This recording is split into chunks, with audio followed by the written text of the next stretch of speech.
Today's video is how to make gnocchi, and we'll call it the efficient way.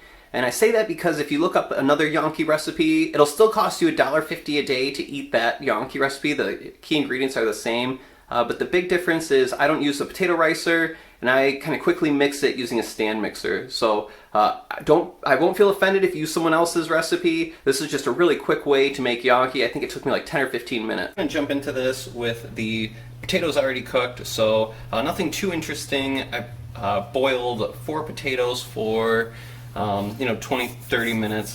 Didn't really care too much. The idea was just get it soft, and then I threw those potatoes in the mixer and I turned it on for maybe 15 seconds. So all the recipes I read said, well, first, don't use a mixer, but efficiency. We're trying to make the easiest gnocchi possible. I didn't peel the potatoes either, so this is not going to be maybe 5-star Michelin grade gnocchi. This is going to be very quick gnocchi. So the idea was just cool the potato down. So I mashed it up real quick, like I said, about 15 seconds in this mixer. Now I'm going to add the rest of the ingredients. Add 1 egg. I'm going to do that right now. And I'm going to put the eggshell in our little compost bin. And then 1.5 cups of flour. So I'm going to start with 1 cup and kind of see what it looks like. I'm sure I'm going to have to use quite a bit more once I roll out the gnocchi. Okay, I'm going to stop it right here.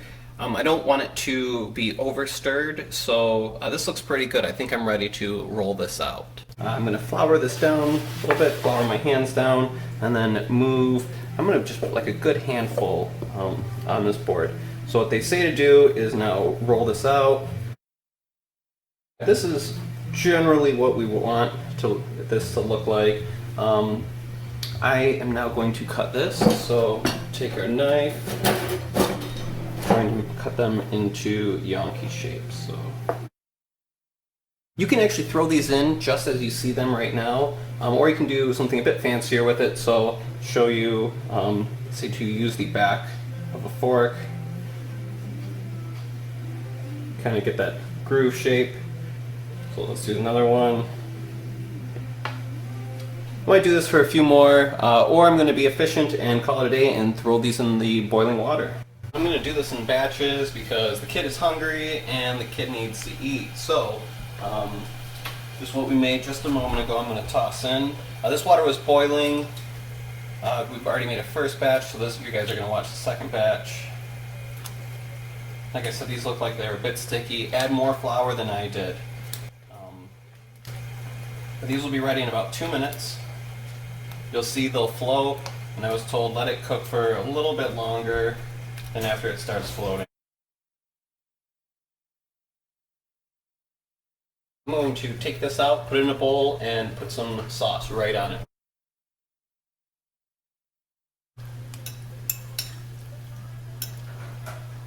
The next batch I did a little bit better with the fork crinkling. It's ready to go in. My lesson there, add extra flour.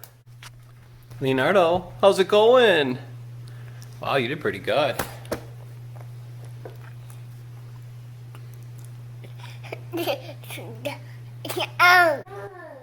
Okay, so I'm going to show all the lessons I learned on this last batch. So the kid is eating, so we'll see how much he likes it based on how much noise he makes.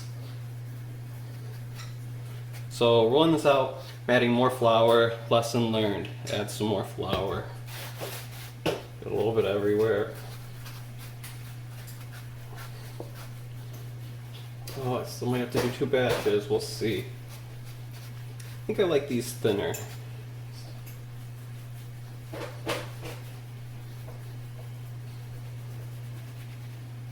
Okay, these look pretty good. I saw someone on the internet use 2 in a row, so efficiency.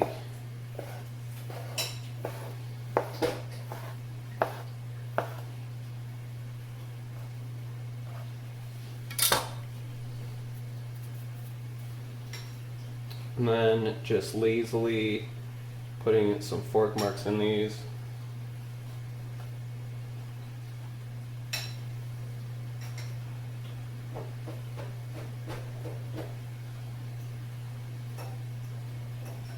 Again, this is an optional step. So you know this is good because you haven't heard my kid fuss. He is currently eating these. Alright, these are ready to be thrown in.